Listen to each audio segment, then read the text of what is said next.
de Deus. Dirigido por Deus e com muita sabedoria, o irmão Swaggart reuniu esses comentários bíblicos para ajudar os crentes. Os comentários da Bíblia, elaborados por Jimmy Swaggart, podem ser considerados um dicionário bíblico, uma enciclopédia bíblica. Com esses recursos, você terá a oportunidade de se aprimorar. Para fazer o seu pedido, ligue ou visite o site.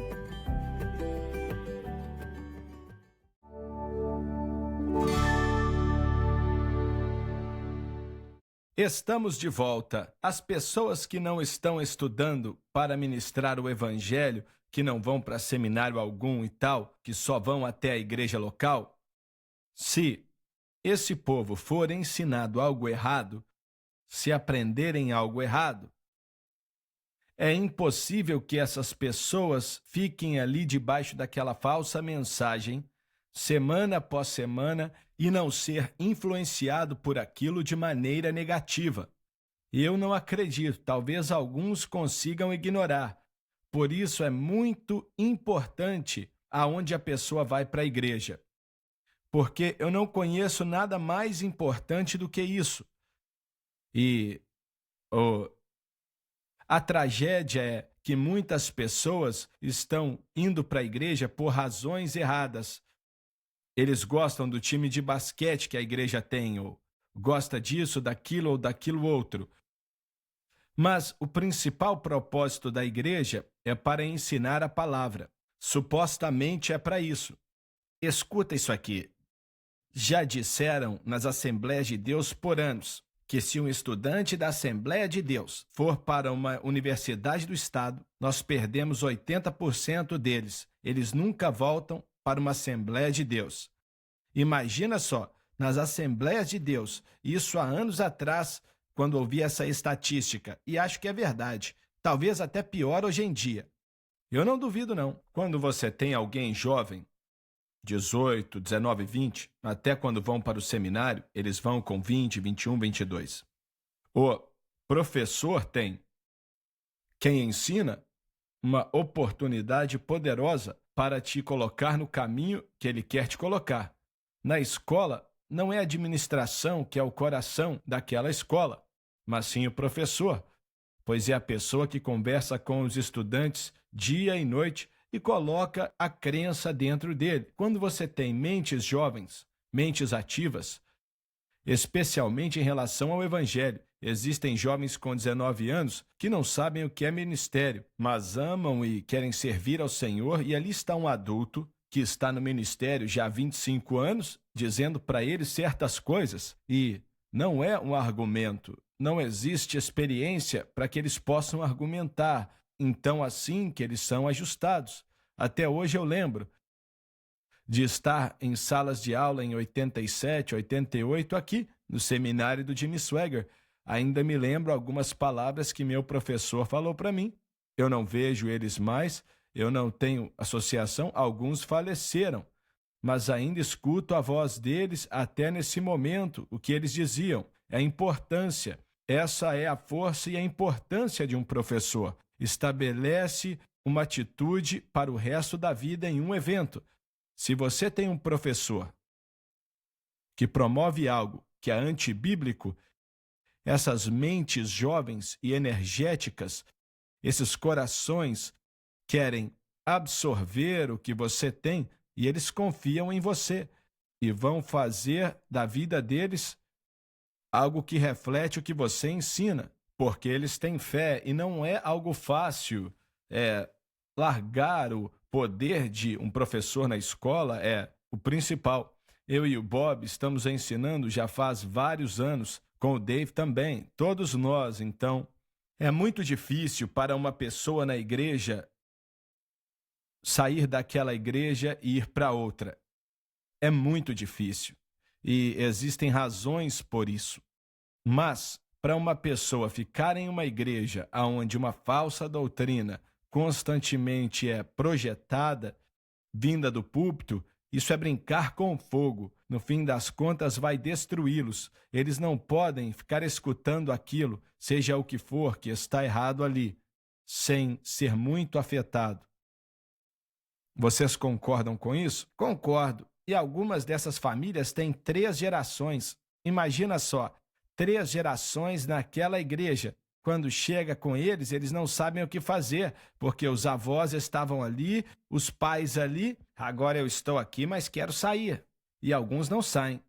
Nós recebemos cartas e e-mails nas maratonas bíblicas. As pessoas dizem: a igreja que eu frequento, eles não pregam a cruz, nem acreditam na cruz, e por aí vai.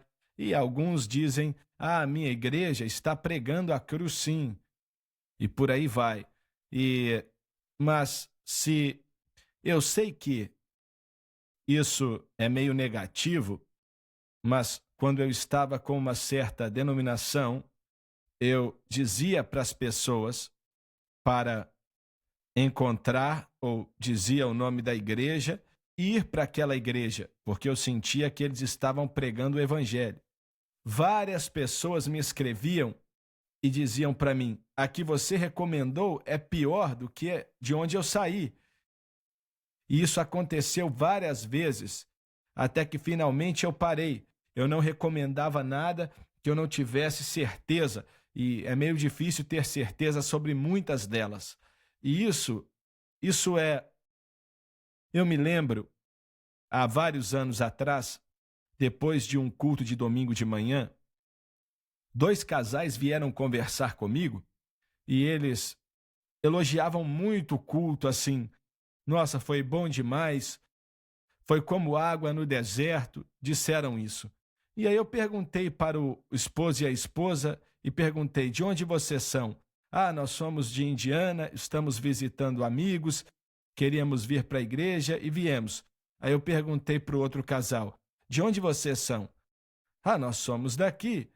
E tinham acabado de falar que faziam séculos que nunca escutaram nada como o que ouviram no culto, e foi uma bênção e tal. Aí eu perguntei: mas vocês moram aqui? Aí ele disse: sim. E você vai para que igreja? E eles me falaram. Mas agora, ali estavam eles, a 3 milhas do centro familiar de adoração, mas iam para uma igreja que eu sabia que não estava pregando o evangelho. E por que as pessoas fazem isso? Por que eles fazem isso? Será uma vergonha ir para certas igrejas? Para alguns, talvez. Olha, quando um padrão é estabelecido na vida da pessoa, especialmente quando falamos de anos de ensino, ou sendo em um seminário, uma escola bíblica ou na igreja, quando esse padrão é estabelecido, é difícil ir contra aquilo e contra-atacar aquilo. Você está nadando contra a correnteza se tentar ir contra. E você vê pessoas que aprendem uma certa direção, mesmo sendo secular ou doutrina bíblica, e por aí vai. Para contra-atacar aquilo e ir contra a maré é muito difícil. Investiram tempo, investiram dinheiro, investiram esforços e estão muito interessados naquilo. E é difícil largar. E também tem as amizades que eles têm com pessoas durante os anos. Pessoas falam de sair da igreja, parece que é um divórcio, por causa da proximidade que eles têm com as pessoas ali. E tudo isso dificulta bastante para a pessoa sair, ainda que a verdade esteja em jogo. Mas existem milhões de pessoas que precisam sair de onde estão, porque eles estão morrendo. Há um mês atrás, uma família se mudou da nossa igreja, do Centro Familiar de Adoração, para Orlando. Me ligaram e disseram: você pode recomendar uma igreja aqui, irmão? Não foi em Orlando, foi em Jacksonville, na Flórida. E eu falei: eu lembro de um pastor aí. Foram para essa igreja e esse pastor se aposentou e tem uma outra pessoa lá.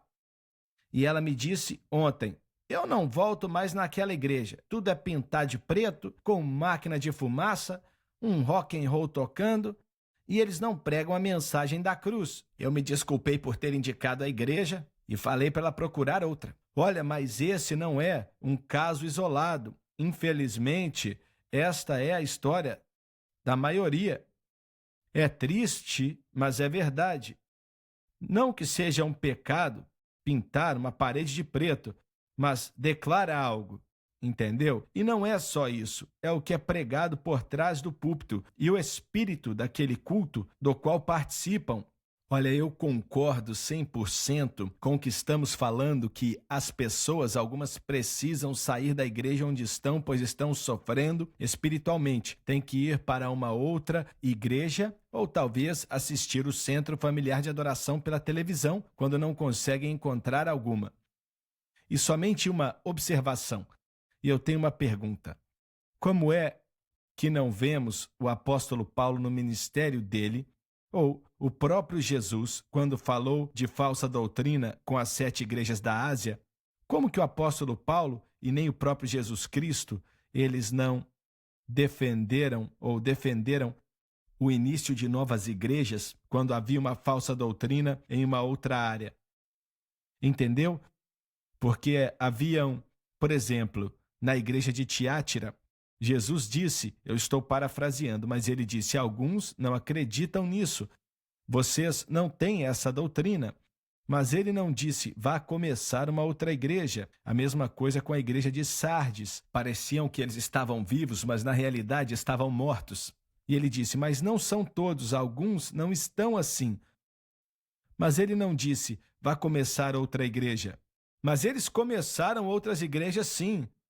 Quando João mesmo escreveu as suas 3 epístolas, tinha um homem que não permitia que João fosse até a igreja dele. João o amado não era bem-vindo lá.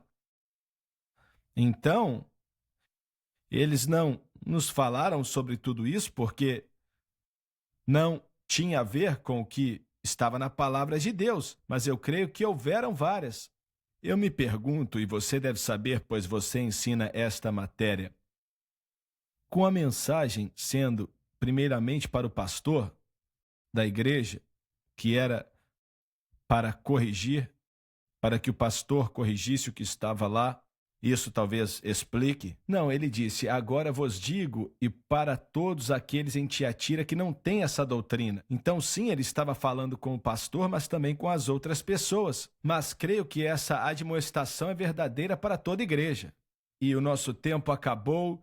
Obrigado por nos assistir. Não perca o próximo programa.